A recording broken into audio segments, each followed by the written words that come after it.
এখন নাজারার বিষয়টা আসেন। নাজারাটা আপনার সর্বপ্রথম যে নাজারা নিবে তার জন্য সূরা ফিল থেকে নিয়ে সূরা নাস পর্যন্ত বানান পড়া, সূরা ফিল থেকে নিয়ে নাস পর্যন্ত বানান পড়া।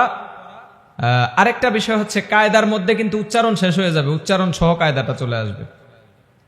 তারপর এই সূরা ফিল থেকে নাস পর্যন্ত বানান প্লাস মাস্ক সহ উস্তাদ পড়িয়ে দিবেন। তারপর সূরা নাবা থেকে নিয়ে এই ফিল পর্যন্ত টেনে টেনে টেনে টেনে টেনে টেনে বুঝে আসছে। একদিনে কয়বার পড়া দিতে হবে? 3 বার পড়া দিতে হবে। কয়বার? পড়া কম করে দেন, কিন্তু পড়া বেশিবার শোনাতে হবে। তখন আপনি সূরা ফিলের আগের সূরা কি সবাই বলেন? হুমাজা। এক বেলায় হুমাজা নেবেন, আর এক বেলায় তারপরে আরেকটা সূরা নেবেন। কোন সূরা? আসর। কোন সূরা? তারপরের বেলা আরেকটা সূরা নেবেন, অথবা শুরুতে যেহেতু প্রথম দিন, তাহলে প্রথম বেলায় হুমাজা, দ্বিতীয় বেলায় আসর, তৃতীয় বেলায় হুমাজা এবং আসর দুইটা মিলে একসাথে। প্রথম সপ্তাহ এই টাইপের করতে পারে। তারপরের সপ্তাহ থেকে যদি চালু হয়ে যায়, তারপর 3 বেলায় 3 সূরা। বুঝে আসলো? পড়বেন কিভাবে? পড়বেন হচ্ছে গিয়ে একটা শব্দ এমন ভাবে পড়ে ফেলবেন যে আপনার ওই শব্দটার সাথে আপনার পরিচিত হয়ে যেতে হবে। যেমন ওয়াই ওয়াই, এভাবে ধরে ধরে, এভাবে ওয়াই লুল লি, ওয়াই লুল লি, কুল লি, কুল লি, ওয়াই লুল লি, কুল লি।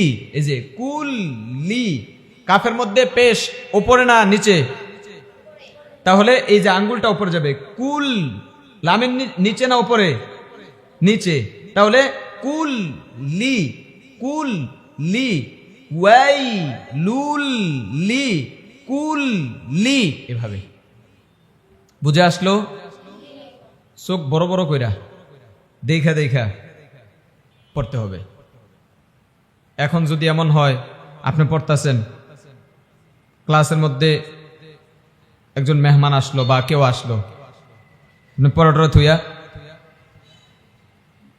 তাকায় রয়েছেন।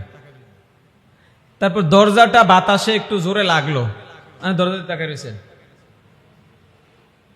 হবে নাকি?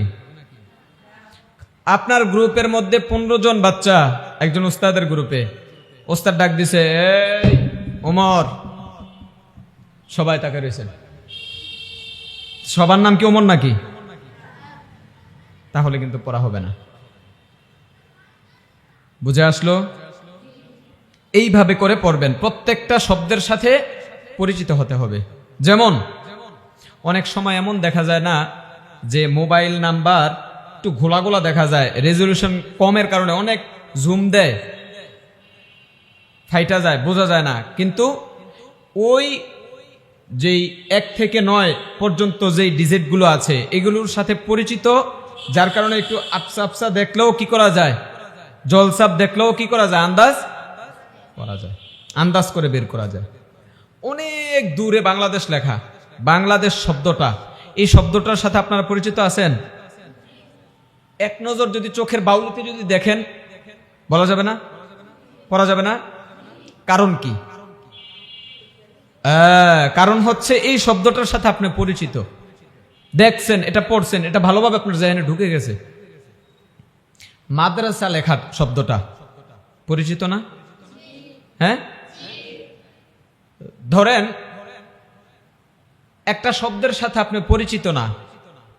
যেমন কয়দিন আগে মালয়েশিয়া গেছিলাম, এখানে একটা বিখ্যাত খাবার নাসি গুরিং। তো এই লেখাটা যদি দূরে অস্পষ্ট লেখা থাকে, এটা পড়তে কিছুটা অসুবিধা হবে না আপনার? কারণ কি? এই শব্দটার সাথে আপনি পরিচিত না। এটার পাশেই ঠিক সেম দূরত্বে, সেম সাইজে, এটার পাশেই বাংলাদেশ লেখা। দুইটা শব্দের মধ্যে কোন শব্দটা আপনি পড়তে পারবেন? কেন? এটাই বুঝাইতে চাচ্ছি আপনাদেরকে যে এই শব্দের সাথে আপনার কি করতে হবে? পরিচিত হতে হবে। আল্লাহু আলা কুল্লি শাইইন কদির, কোরআন শরীফের মধ্যে এক জায়গায় আছে, কথা কয় না, এক জায়গায় আছে। হাকিম শব্দটা কয় জায়গায় আছে? অনেক জায়গায় না? ইয়া আইয়ুহাল্লাযীনা এক জায়গায় আছে, কয় জায়গায়? সব জায়গায় আপনার শিখতে হবে, কথা বলে না। সব জায়গায় শিখতে হবে নাকি এক জায়গায় শিখলেই চলবে? এক জায়গায় শিখলে চলবে তখন আপনি এক জায়গায় এমন শিখছেন, শিখার মতো শিখছেন যখন, ঠিক কি না? এজন্য ইয়া আইয়ুহাল্লাযীনা এটা এমন ভাবে পড়ব, কদির কদির কদির কদির কদির, বড় বড় কইরা চোখে দেখা এমন ভাবে পড়বেন, এটা জেনে সেট করে ফেলবেন। আপনি যখন টেনে পড়বেন, আপনার আয়াতের মাঝখানে কদির শব্দটা আসলে ধুম করে পড়ে ফেলাবেন মুখস্থর মতো করে। বুঝে আসলো নি? এইভাবে যদি আপনি শুধু 30 নাম্বার পারাটা নাজেরা পড়তে পারেন, দেখবেন 29 নাম্বার পারায় গিয়ে এই 30 নাম্বার পারার শব্দের অভাব নাই। কথা ঠিক? অবাস্তব কিছু বললাম নাকি? এই জন্য 30 নাম্বার পারাটা ওই রকম পড়তে হবে। আমরা 30 নাম্বার পারা পড়ছি, আমি নাজেরা পড়ছি যখন আমরা হিফজ পড়ছি। নুরানি, নাজেরা এবং হিফজ, নুরানি এবং নাজেরা এই দুইটা মিলে 6 মাস লাগছে। কয় মাস? 6 মাস লাগছে।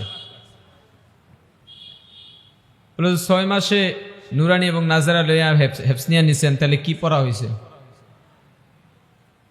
নাজেরা পড়ছি মাত্র 10 পারা। কয় পারা? 11 পারা। কয় পারা? 30 নাম্বার পারা আর 1 থেকে নিয়ে 10 পারা। এই 11 পারার মধ্যে 30 নাম্বার পারা মোটামুটি পুরাটাই মুখস্থ ছিল, আর 1 নাম্বার পারা আপনার 60 থেকে 70% মুখস্থ। আর বাকি যেই পারাগুলো পড়ি নাই 11 থেকে নিয়ে 29 নাম্বার পারা পর্যন্ত, সেই পারাগুলো অবস্থা এমন ছিল যে ওই যে 6-7 পারা বা 1 থেকে 10 পারা যেগুলো নাজেরা যেভাবে পড়ছি এভাবে করে পড়তে পারতাম। কারণ হচ্ছে ওই 11 পারা পড়ার মতো পড়ছি।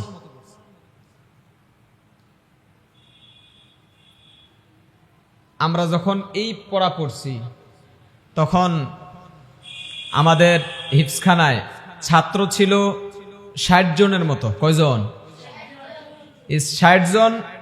নুরানি আসিল, হিফজ আসিল, নাজেরা আসিল, সোনানিও আসিল। ওই 6 মাসের আমাদের সিলেবাস কি ছিল? 20টা হাদিস, আপনাদের দোয়া মাসালা যেগুলো আছে এগুলো, তারপর কালিমা তয়্যিবা, শাহাদা, ইমানে মুজমাল, ইমানে মুফাসসাল, আরো যেগুলো আছিল আনুষাঙ্গিক, তাজউইদের মদ, মাখরাজ, র পূর্বারিক, নুন সাকিন, মিম সাকিন, এগুলো ছিল। এগুলো সহ উস্তাদ ওই সবার সাথে এমন ভাবে মুখস্থ করাইয়া দিছেন, আলহামদুলিল্লাহ। তখনই উস্তাদ বলছে যাও, এমন ভাবে কনফিডেন্স উস্তাদের ছিল যে এমন ভাবে মুখস্থ করাই দিছি তোমাদেরকে, ইনশাআল্লাহ তোমরা মৃত্যু পর্যন্ত ভুলবা না। আলহামদুলিল্লাহ এখনো পর্যন্ত ওইগুলো আবার ওই যে ভুলে গেছি রিভাইজ করতে হয়, এই উদ্দেশ্যে পড়ি না, এখনো পর্যন্ত পড়ি না। ওই যে তোমাদেরকে পড়াইতেছি এখনো, তুমি আমি এখন মানে এই জায়গার মধ্যে বসে আমি ওই তখনকার পড়ার মাখরাজ, নুন সাকিন, মিম সাকিন যা আছে সব এক বসায় শোনায় দিতে পারবো ইনশাআল্লাহ। তখনকার পড়া এভাবে পড়ছিলাম। আমি পড়ছি কি পড়ছি না পড়ছি এগুলো কি শোনাচ্ছি নাকি? এগুলো কি বুঝাচ্ছি নাকি? বুঝাচ্ছি হচ্ছে গিয়ে পড়ার মনোযোগটা এই রাখতে হবে। আর বিশেষ করে মাগরিবের পরে এভাবে করে পড়তে হবে যে আমার ঘাড় লক হয়ে গেছে, এটা এদিকেও যাইব না এদিকেও যাইব না। গাড়ি যখন স্টার্ট করবা তখন গাড়ির এটা কি হবে? স্টার্টিংটা ঘুরবে। যখন গাড়িটা বন্ধ থাকবে তখন কি এটা লাড়া যাবে নাকি? লাড়া যাবে না। তো মাগরিবের পরে গাড়ি বন্ধ থাকতে হবে। বলে গাড়ি বন্ধ কি আমার মুখ বন্ধ আমি বসে থাকি, এমনটা নাকি? আর না, গাড়ির যে স্টিয়ারিং ওইটা কি করতে হবে? লক করে দিতে হবে। এদিকেও তাকানো যাবে না, ওইদিকেও তাকানো যাবে না, উপরেও তাকানো যাবে না, কিচ্ছু করা যাবে না। তোমার কাছে খবর আসছে যে এই কিয়ামত আয়া পড়ছে, ইসরাফিল আলাইহিস সালাম সিংহায় ফু দিয়া দিছে, তোমার কথা বা তোমার মনোভাব কি থাকবে? যে কিয়ামত হোক, কিয়ামত আমার পর্যন্ত আসুক, আমার 500 জন কিয়ামতে নিয়ে গেছে, তারপর আমি পড়বো, তারপরও তার দিকে আমি তাকাবো না, আমার পর্যন্ত আসলে তারপর আমারটা হচ্ছে আমার চিন্তা। মাগরিবের পরের মনোযোগ এমন রাখতে হবে। বুঝে আসলো? এইবার আসেন নাজেরার 30 নাম্বার পারাটা আপনি এইভাবে করে পড়বেন। এখন আপনি এক পারা শেষ, যখন আবার 29 নাম্বার পারা ধরবেন, তখন নাজেরার পড়ার ঢংটা চেঞ্জ হয়ে যাবে, সুরটা চেঞ্জ হয়ে যাবে। অন্যান্য সুরে আপনি নাজেরা আপাতত প্রয়োজন নাই। যখন পড়া শোনাবেন এবং পড়া রেডি করবেন, তখন আপনার আমি এখন যে সুরটা বলে দেবো এই সুরে পড়তে হবে। কোনো অনুষ্ঠানে পড়ার জন্য আপনি অন্য একটা সুর প্র্যাকটিস করতে পারেন, মাকাম রাওয়াজ অথবা জাহেরকা, যে কোনো একটা পড়তে পারেন। কিন্তু পড়া শোনানোর জন্য এবং আপনার পড়ার জন্য আমি যেই ঢংটা এখন বলে দেব এই ঢঙে পড়তে হবে আপনাকে। যেমন তাবারাকাল্লাযী বিয়াদিহিল মুলক, তাবারাকাল্লাযী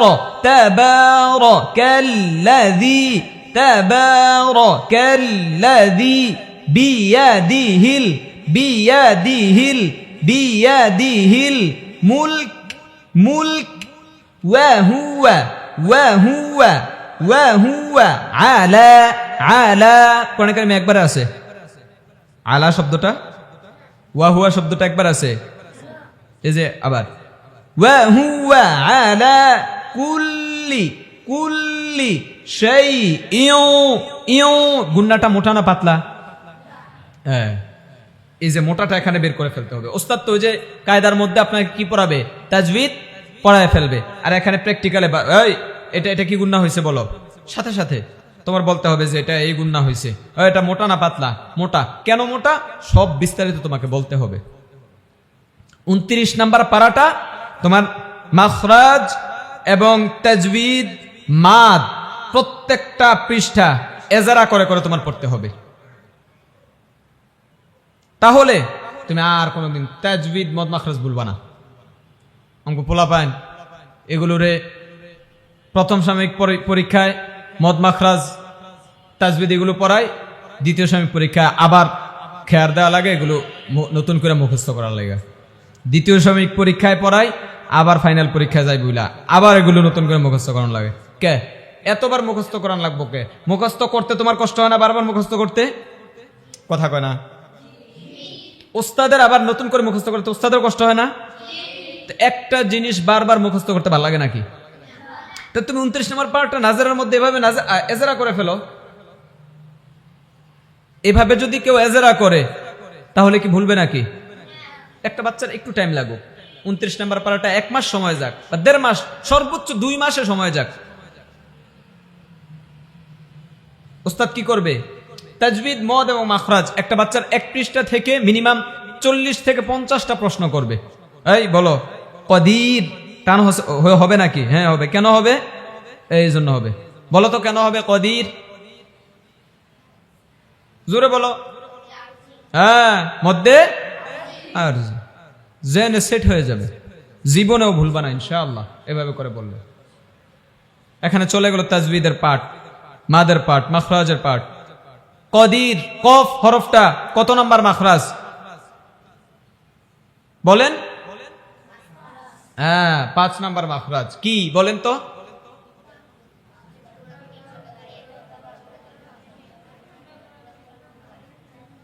পেস লাগাই দিচ্ছেন না?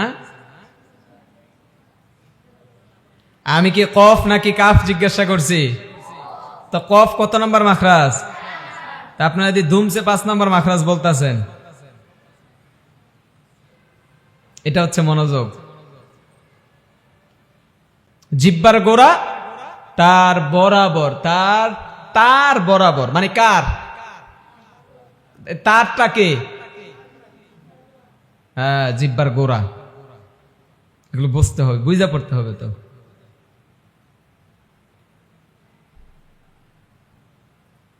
তারপর ওয়াহুয়া আলা কুল্লি শাইইন কদির আল্লাযী, টান হবে নি? কেন টান হবে? এই এজারাটা করতে হবে, এগুলো করতে হবে, তাহলে দুম দুম দুম দুম করে বলতে পারবা। বুঝতে পারছো ইনশাআল্লাহ। তারপরে যখন 28 নাম্বার পারা চলে আসবে তখন শুধু পড়া দিবা, পড়া দিবা, এভাবে করেই পড়া দিবা, বাট একটু চালু হবে। কেমন? قد سمع الله قول التي تجادلك في زوجها وتشتكي إلى الله, এই একটু একটু চালু হবে, কিন্তু পড়ার ঢং, ধরন, সুর একই থাকবে। বুঝে আসছে ইনশাআল্লাহ?